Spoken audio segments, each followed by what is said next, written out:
chỉ bay ule bắt thiên cái ruồi nó ra ra hun thắt tắc mấy căn hẳn này thấy à lỏm ống khóc mấy tu na cái thu bụi ròn này tu chu mi đăng ta na ra chua kinh thì anh ấy à ama sain bắt thiên thi thương him lâu ngay tháng marka bung som pakhat chang som pan hi atanga chang som pali tin atu ga chuan bethani atanga achu anu in arila lo tram ta a tin thei pui kung na nei hlataka a han hmuwa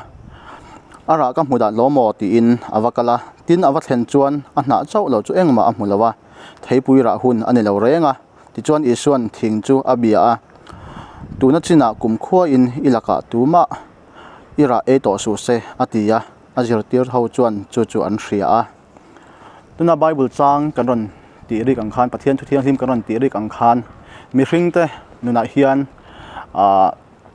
ra chua tur kan ni a ke ni mi hring te hi ama ro chu ra chua lawa om hi kan lo nga ve thina ni chu wang chuan helai bible changa kan siar tak ang khan kha bible chang kha ka ngai tu thina ma chuan enga tinge isuan ara hun lo hi ara hau a hetianga ti ringot le ti kha keima po zona om thina ama ro chu ka han ngai tua chian nu hian thil zir chu ka nia chu Christian te ring tu te hi eng tik lai po mamo tu tanan pan huna midang ta na ra lo chuat thei tu kan ni hi apoi mo em mai ni kan ra hi miten an thira in nang fak nan te an lo mang thin ani chu tiang ra chuat thei lo tu ring tu Christian kan ni hi a hlau om em mai a chu wang chuan mitin te hian midang te kan chevela min mamo tu ta na ra kan chua hi apoi mo em mai ani Christian in ti ring tu in ti tam tak te hian kan nuna hian in ra chuar kur kan nia kan bulvela mi kan chevela mi te hian kan tan hian keima ni a hian be seina te thil tam tak mu tum te an nei thinam ni amaro chu tiang ani lai chuan ke ni chuan meron pan tu te kha ka boi e mai ka man lo tunlai chu ka hul riau tunlai chu ka ro riau pian thar lai te camping zo te ani silawa ka tharau nan chau e mai midang te eng thilma pathian thu po ka hril theilawa mi po ka tran pui theilo ti ban ka lo nar mai thri ani khatianga hun bik na ya midang te tran pui thei tu emo hun bik na ya midang te tharau nun lo chom thei chu ni kha isua po hian adu lawa chu wang chon eng tik lai po hian min an pan huna pianga an mani lo tran puya antana ra lo chua an mamote lo phuruk thei tu Christian kan ni hi mitin ten kan jiranga ya chu tiang ti thei tur chuan ni tin Bible thiarte pathian thu thiarte le tong trai te hian kan in buat sei ve fo hi atul em mai ni chu ba ka hi chuan kan Bible a chuan tir ko bung som ni chang som thum panga khan lak a in pekin lu khong an e ti te kan thria petara thon khat bung thum chang ret le chang kwa khan a to bera chuan in zain in ril ru mun khat pu in om ula in laina ton ula khongai na nei ula in mangai ton ro sual chu sual in thung rul su ula mal som nau jok ro hemi wangin ko in ni sia mal som na chang tur hian ti thu te kan hmuwa chu wang chuan kan bul hnai vela mi te nei hian ka in lai chin na kan ti that apoi mo em maya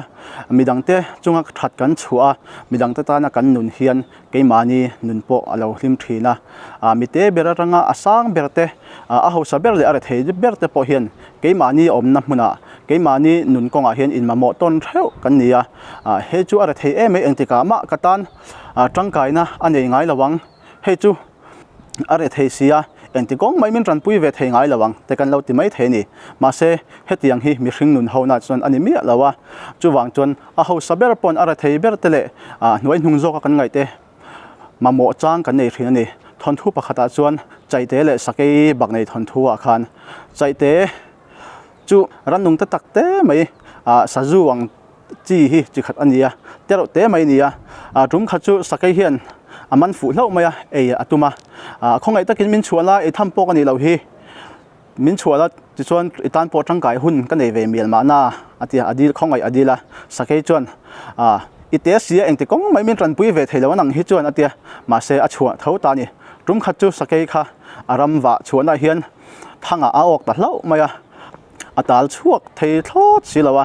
amang ang khop me ti hian mi hring ho in mi ran ti hlum mai don ni hi ti in mang ang takin om lai khan chaite chuan kalau puyang che ti in a ona hrui chu an se a se chat tamaya te chuan ama tanpui ve thei tu ngai lo tura angai kha ama chan chuak tu anun na chan him tu alo ni pha der mai ni chu tiang che chuan keimani mi hring te po hi kan bulle kan che velami te nei hen khosa hawa nung hawa in tanpui ton tur kan nia chu ke in tanpui ton na atang chuan ra tha alo chuak anga asang jok le alian jok ten kan hiam jok te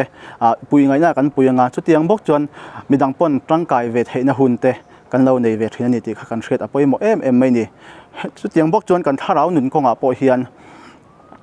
ko thana po hruai tu lian do te le member te tle man fual lo te kan om thina ni chu tiang huna chuan